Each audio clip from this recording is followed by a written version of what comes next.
বন্ধুরা, দেখো আজকে কি কি নিয়ে চলে এসেছি তোমার সামনে। গরম গরম লোটে ফ্রাই, তার সাথে টমেটো সস, কাসুন্দি সস, আর নিয়ে এসেছি ঘুগনি, স্পাইসি ঘুগনি লঙ্কা পেঁয়াজ দিয়ে। আর নিয়েছি মুড়ি, এক বাটি মুড়ি নিয়েছি চানাচুর দিয়ে তেল দিয়ে মাখিয়ে। আর নিয়েছি গরম গরম দুধ চা, সবাই খেতে ভালোবাসে। কে কে খাবে চলে এসে এই ঠান্ডা মৌসুমে বর্ষায় লোটে ফ্রাই। সবার জন্যই করেছি, আমি একা খাবো বলে করিনি।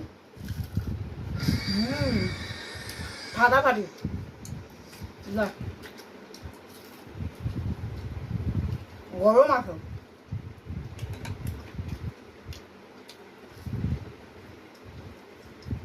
ভালোই লাগবে, তার সঙ্গে ঘুগনিটা আরো বেশি ভালো।